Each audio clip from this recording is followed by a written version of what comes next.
Welcome to Asia Pacific Defence Reporter, your go-to source for cutting-edge security insights in the region. Get ready for rapid-fire analysis and commentary from the Asia Pacific with your host, Kim Bergman. Hello and welcome back. This is one of these crossover podcasts that happens every few weeks, where the next edition of Asia Pacific Defence Reporter should be online about now. So please have a read of that. It has an interesting industry feature, the thoughts of 11 companies on AUKUS Pillar 2. That's a good read. And my own analysis of the ThyssenKrupp Marine Systems bid for C-3000, if you can call it analysis, with this regime of oppressive government secrecy continuing. Anyway, I'll get to that a bit later. Looking at the international scene, we have our Prime Minister in China, and that's raising the usual questions, particularly from conservative politicians and that section of the media, about why he hasn't yet met with US President Donald Trump. He's met with Xi 4 times. He hasn't met Trump on a single occasion. Now, personally, if it were me, I'd stay as far away as possible from Donald Trump, because I cannot imagine any chemistry at all between them. And Anthony Albanese would be exposing himself to the possibility of ridicule and humiliation from the US president about things like inadequate Australian defence spending. Now, it's hard to overstate this. I've said before, I'm not a specialist US analyst, but we can all see what's going on in plain sight.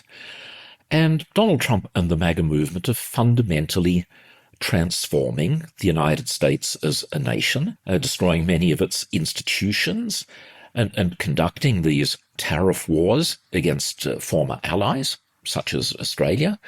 I haven't even bothered looking at what today's tariff rate is or who is the next victim.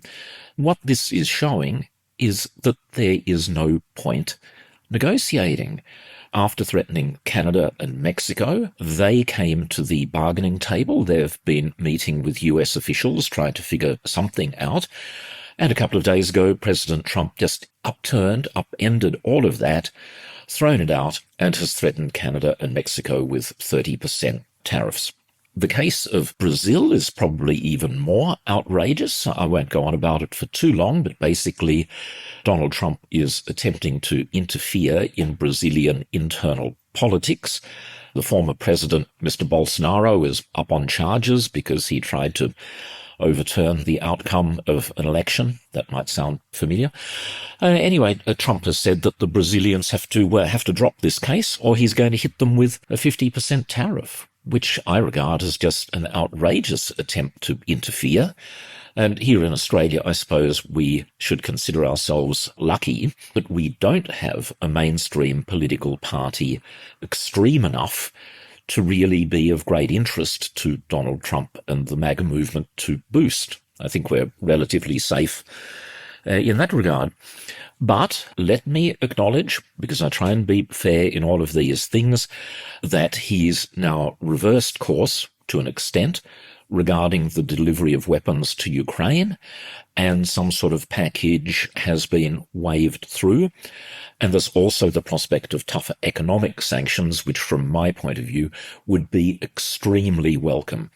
I'm coming to the conclusion that to militarily defeat Russia is close to impossible, but there are signs that the economy is very weak and that it could collapse. If that happens, then I think it's highly likely the war, the attacks on Ukraine would stop, because you're going to have regime change in Moscow.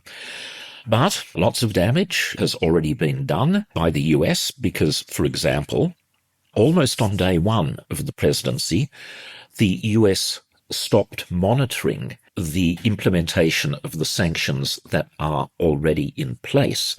And what this means is that over the months, Russia has just been able to move to a completely new set of shelf companies, so that Chinese, European, and potentially even US technology is once again reaching Russia, and this will be turned into even greater numbers of missiles and drones targeting Ukrainian civilians. Now, also the US aid agency, USAID, was doing valuable humanitarian work in Ukraine, as it was in this region, but Trump via Elon Musk has destroyed all of that. People have been asking me if Albo's pattern of being nice to China while at the same time refusing demands from the US to instantly lift defence spending is somehow a method of getting out of AUKUS, hoping that the US will do us a favour and cancel it. I don't know. I don't know what's in the mind of the Prime Minister. But now, to add to pressure to increase defence spending, it seems that we are also being lent on by the US to give some form of guarantee that if a war breaks out over Taiwan, Australia and presumably the second-hand Virginia-class submarines that were being sold, that we will automatically be involved in that war. Now, Australia logically can't give those guarantees, nor could anyone else really.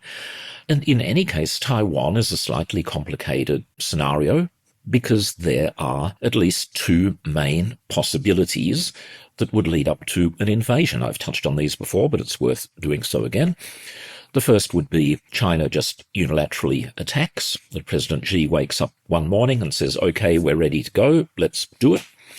In which case, if that happened, I think that there would be a good case for countries like Australia joining with the US and presumably Japan and South Korea in assisting with that fight back. I don't have a fixed view on what our contribution should look like, but I think that there would be a good case for one. But where it becomes complicated, and this is what people often leave out, what happens if some hotheads in Taipei decide to unilaterally declare independence when China has already said to everyone they regard that as some sort of red line? Would we still be as interested in getting involved? And I think the answer to that is no. Oh, and by the way, this is Hotel Kingston Friday lunchtime rumours. I've heard it from a very good US source that quite soon a bipartisan group of senators will visit Australia to assure us that all is well regarding AUKUS, despite the ongoing Elbridge-Colby review, and that the senators will pat us on the heads and say we should continue to send our money to subsidise the US industrial base. And they will, of course, be met by fawning and grovelling Australian politicians and fawning and grovelling defence officials as they bend the knee to their imperial overlord. It will be a performance of backside kissing only exceeded with the birth of a royal baby.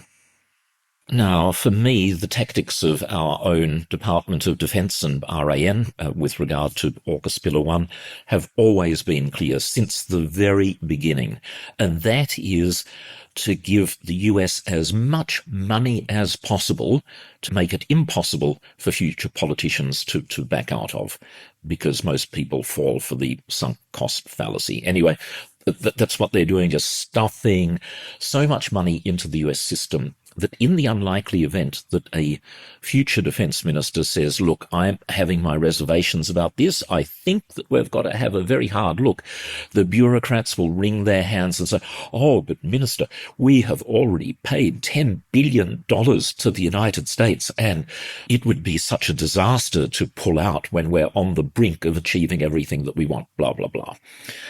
Now, as part of this, I saw that Defence Industry Minister Pat Conroy was on Insiders, and he, as we all expected, he held the line on things like Taiwan and on defence spending. I didn't learn much, mainly because of the usual misdirected questions from Patricia Carvelis, obsessed, it would seem, about the possible presence of a Chinese spy ship here to coincide with exercise talisman sabre, as if the Chinese would not send a spy ship out here.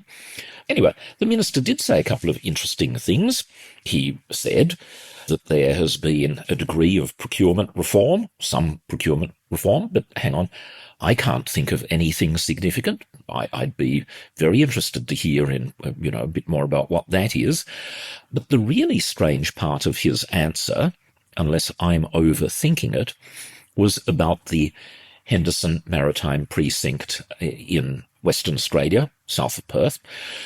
Patricia Carvelis didn't understand the difference between HMAS Sterling, where our Collins submarines are based, and it's receiving a massive $7 billion upgrade, thanks to Australian taxpayers, that will see 4 Virginia-class subs located there from 2027.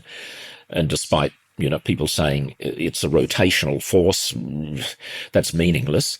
It will be a permanent force of 4 USN nuclear-powered Virginia-class submarines. By the way, it's highly likely that they will be carrying nuclear weapons in the form of Tomahawk cruise missiles, therefore making the base a high-priority nuclear target. Anyway, Minister Conroy explained that the Henderson precinct will be the base for Australia's future nuclear submarines and therefore doesn't have to be ready until the late 2030s. Well, there's an important point here, namely that the C-3000 general-purpose frigates are meant to be constructed at Henderson, and if everything goes to schedule, that shipyard work needs to start happening now, not in 2035, if the frigates are to be built locally. And to remind people, this is meant to happen after the delivery of the first 3 from the parent yard in either Germany or Japan, depending on who's successful. As I said, I've discussed in APDR the Mogami quite extensively, and now it's the turn of the MEKO 200. You might wish to read the article online. It's all for free. Now, I should say that none of the information relevant to C-3000 came to me from ThyssenKrupp Marine Systems. People would be jailed for breathing a word about that. Anyway, I think that the ships for Australia, based as they have to be on the so-called exemplar design for the Egyptian Navy, will have the same propulsion arrangements. These are 2 big diesels powering propellers and separately an LM2500 gas turbine running a water jet. This is a configuration that will make the Australian ships relatively stealthy and quite efficient. But the main difference is that the TKMS ship will come with the Saab 9LV combat management system, which I've probably mentioned hundreds of times before, and the ships will have a number of other sensors that Saab have already integrated with 9LV, such as the Sea Giraffe radar that is on the Canberra-class LHDs. And Saab Australia have a lot of experience with multiple sensors because they have not only supplied the RAN and Royal New Zealand Navy with the original Anzac frigate configuration, but they have exported 9LV to Germany for their F123 frigate upgrade, Finland, Bulgaria, Thailand, and maybe some others. So it's a huge body of work that will contribute to the Australian ship being low risk and also being quite recognisable to Australian sailors, which I think is quite an important point. The ship overall doesn't look quite as stealthy as the Mogami, which has very clean lines, but it's a smaller ship and therefore will have a relatively lower radar cross-section. There is some hull shaping as well to minimise radar returns, but TKMS have done a lot of work reducing the heat signature of the ship, very important characteristic, because you've got IR missiles trying to find the hot parts. Anyway, all of the hot exhaust gases are vented underwater, so that really minimises the IR return. The Mogami also has a distributed exhaust system, but as I understand it, that's an above-water one. The Australian ship will have 16 vertical launch cells, Mark 41 cells from Lockheed Martin. The upgraded Mogami will have 32, but people say in these days of joint all-domain operations, what matters more than cells on a ship is how many weapons you have available across multiple platforms, counting in your own aircraft and also possible allied assets.